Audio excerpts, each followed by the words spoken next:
हिंदुओं पर करते अत्याचार, करो यूनिट सरकार, हिंदुओं पर करते अत्याचार,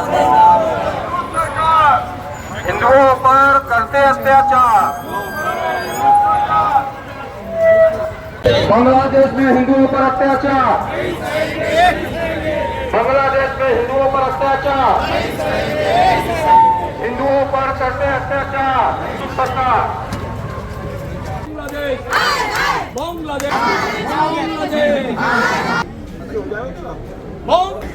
आज 3 तारीख को पूरा हर जिले में ये रोष रैली और सभा का आयोजन किए गए हैं।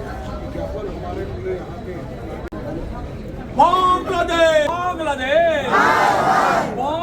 आज पूरे देश भर में हिंदू संस्कृति रक्षा मंच के द्वारा बांग्लादेश पर हिंदुओं के ऊपर जो अत्याचार हो रहा है, महिलाओं के ऊपर जो दुराचार, अनाचार, उत्पीड़न के साथ ही हिंदू आस्था के केंद्रों को तोड़ा जा रहा है।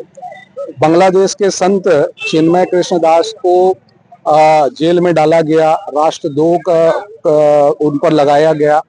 विदेशी की ताकतें जिस तरीके से बांग्लादेश में हिंदू और हिंदू अल्पसंख्यकों के ऊपर वहां अत्याचार कर रहे हैं, तो उसी के विषय को लेकर आज हम सब जो है हिंदू आक्रोश रैली के रूप में एक धरना और रैली का कार्यक्रम करते हुए राष्ट्रपति के नाम पर ज्ञापन सौंपा है। और हम मांग करते हैं कि जिस तरीके से बांग्लादेश में जो हिंदुओं पर अत्याचार हो रहा है, हिंदू धर्म के आस्था के केंद्रों को तोड़ा जा रहा है, महिलाओं के ऊपर दुराचार, अनाचार की जो घटनाएं कर रहे हैं, उस पर जो है वो लगाम करें। यूएनओ या विश्व मानवाधिकार जो है इस पे दखल दे, शांति सेना भेजे। इसी मांग को लेकर आज हम सब यहाँ पर धरना और हिंदू आक्रोश रैली के माध्यम से ज्ञापन राष्ट्रपति के नाम से सौंपे हैं।